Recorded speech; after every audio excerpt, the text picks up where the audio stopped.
Hello everyone and welcome to Ocean Cadence.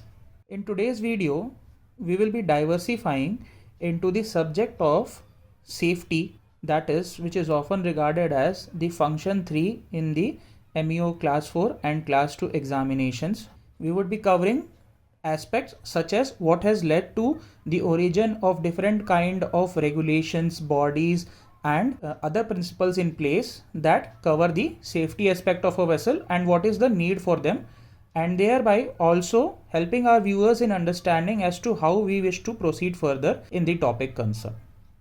Now, shipping, as we know, in terms of classification of operation, can be classified into three different eras.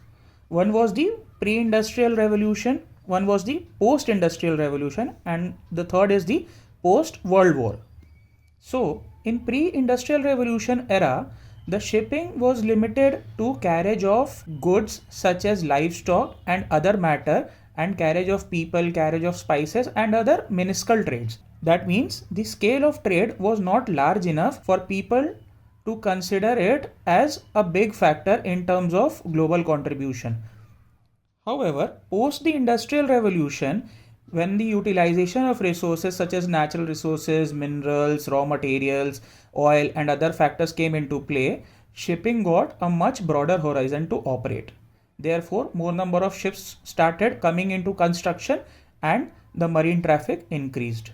And thereafter, post the World War era, a sophisticated method of shipping with the production of different steamships post the industrial era, as well as the introduction of motor ships and other kinds of vessels that increase the vessel speed, increase the cargo capacity and other factors, and hence shipping got a new direction. But one of the major factors that has always governed the shipping industry has been the safety and security aspect related to it. Now, when we say safety and security, we not only include the safety and security of the vessel or the cargo, but in today's day and time, we also majorly cover the safety of the environment, the safety of the people on board, the safety of the people on land, direct or indirect association with the shipping trade, the safety of various other factors related to environment. So that is why the classification of safety factors also comes into play. As we know that a ship can face different kinds of hazards. Some of them can be natural, some of them can be man-made. For instance, a natural hazard can include weather hazards, for example, inclement weather, tornadoes, cyclones, and other different kind of hazards associated with the turn of nature. The routes that it is covering, for example, shallow waters, deep waters, different kinds of biological concentrations in terms of that areas that we are covering. The routes that we are going through will also cover the kind of country passages that we are going through, the legal and illegal movement through those routes. And similarly, natural enclosures, that is, if some special factors such as certain geographical locations are there that need to remain untouched. In the similar manner, man-made hazards can include navigational hazards, that is, how we navigate the ship in open as well as restricted waters. For example, the different kind of hazards navigation can lead to would be collision, sinking of the vessel, damage to the vessel and other such factors. And other major reasons which we generally see and know of in daily life being associated with this profession is the fire hazard, which is a big man-made contribution and can be due to lack of awareness or can even occur by itself without any fault. Similarly, life saving and life hazards, for example, somebody going overboard, or for example when a ship sinks, the safety of the crew and such similar hazards. Security hazards in today's time, where people have to act smartly in order to counter terrorism, in order to counter piracy, as well as other disturbing factors that often disrupt shipping. And environmental factors, where we knowingly or unknowingly create hazards through disposal of waste, through disposal of garbage, through ballast water handling, oil disposal inadvertently, or accidents that can lead to spills or anything, debris and other factors. So that is why the entire requirement of safety comes into picture. Some of the triggering factors would be considered as, in the field of safety specifically, would be the Titanic incident, the incident of Exxon Valdez, the oil spill related to it. And when it comes to security, the triggering incident would be the 9/11 and post the creation of ISPS and other factors. So what happens is that before these triggering factors, the different kind of systems were in place, but they were more restricted to country specific. For example, 2 countries would have a system in place, whereas the third country would not. That led to a haphazard system of operation during the post-industrial revolution era, but before the World War era. So after the World War era, when mutual contribution and mutual understanding was established between the countries, there came into existence a multiple number of international bodies that started looking after the international trade and international relations and treaties.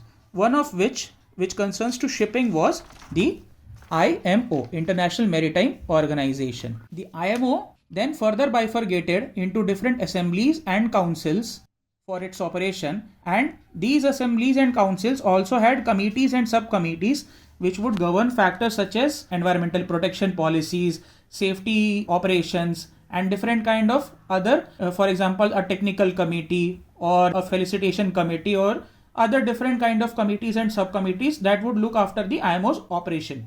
And then this entire structure led to the creation of conventions. So in today's day and time, in the modern shipping, the shipping entirely relies on the system of conventions that is being created by IMO for its safe operation and well-being.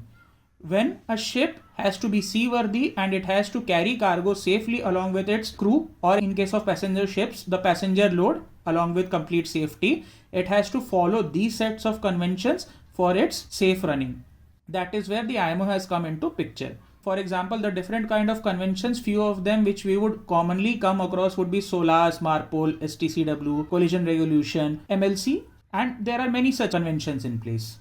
So what we aim to do is that some of the common factors, for example, when we talk about SOLAS, it covers a lot of common factors such as fire safety, life-saving appliances, navigation of ships through different regions, different kinds of ships, the different kind of factors related to their construction. So in order to simplify this entire process, and before we cover the conventions and its structure and the legal regulations, what we would like to do is introduce our viewers to simpler and smaller elements such as covering the firefighting equipments, the firefighting appliances and its structure, such as covering the life-saving appliances and how they work, and thereafter then taking a deeper look into the regulations that govern these elements. So I would request our viewers to stay tuned for the next videos in line that would cover these topics in detail one by one as we uncover the aspect of safety that is related to ships and make it easier for you to understand as to how in daily life on board a ship and in association with the ship on land also, we make sure that the running of a ship, the life of everyone on board, the safety of the cargo, the safety of environment and all other factors related to it is completely secure, safe and is being regulated through a set of rules that are fail-proof. I request viewers to go further and stay tuned for our upcoming videos covering these topics. And if you like these videos and appreciate our concern in introducing safety as a subject to you, do surely like the videos and share it with your colleagues, friends and everyone, and subscribe to our channel as well. Thank you.